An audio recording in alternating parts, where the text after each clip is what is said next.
Working with the homeless or potentially homeless population can be overwhelming. It can be hard to find someone who doesn't have an address or phone. It may be difficult for a homeless person to get access to documents needed to apply for services. The list of barriers varies with each individual.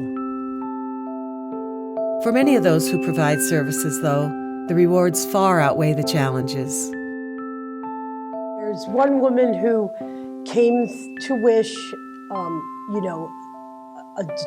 a survivor of childhood abuse and sexual trauma and exploitation. She had, engaged in destroying herself through drugs and substance abuse. She really believed that she was ruined, and she felt that in her heart. And of course, when I think about her now, anyway, she came to Wish and really took advantage of all the services and referrals we could provide for her. And she is becoming a teacher in just what she wanted to be. I had asked her on like the third or fourth day at Wish, and she was getting clean and sober, and she was saying, I'd like to be a history teacher. And you just don't hear that often in my level of work. And I said, well, let's do that. And she's graduated with a bachelor's. She's in her teaching certificate program. She's gone on to marry and have 2 beautiful children and work with Wish intimately and closely. She was a case manager part-time for a while and has been on the board of directors and is always a volunteer and a service member for our foundation there. And that seems to be how we raise our community. She was a very young woman when she came, and now she's grown to mature into a beautiful member of our society.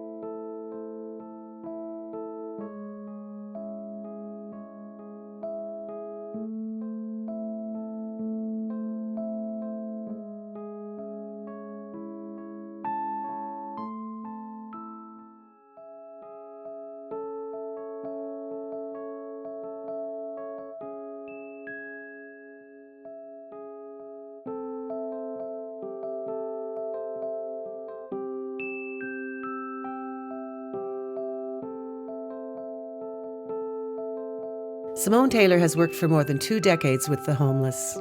She tells the story of a woman with 4 children who stayed at the RCAA shelter for about a year.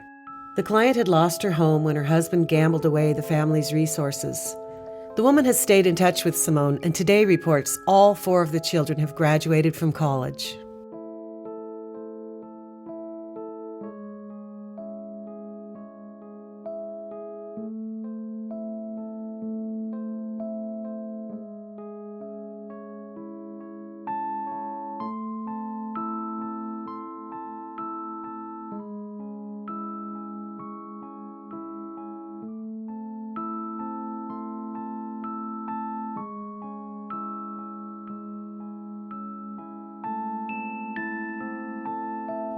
Brendan Ryan worked with a woman who never dreamed she'd be homeless. She found herself divorced with no savings and nowhere to live. Because she was really, really motivated.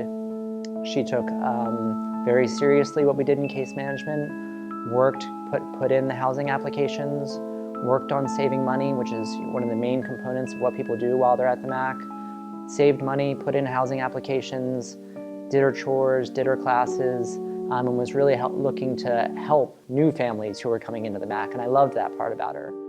And sometimes, workers are surprised to reconnect with a client or their family members and find out how successful they've become.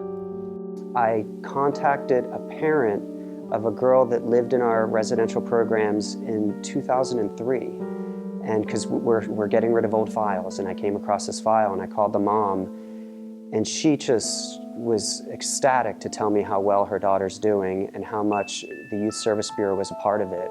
Well, she graduated college, she works in a health clinic, she's about to go back to school to get her master's degree. And what was nice for me to hear is how much the mom kept bringing back YSB, how helpful it was. Because in this line of work, you don't always get the compliments, and often you don't even know what happened. You know, people just kind of disappear.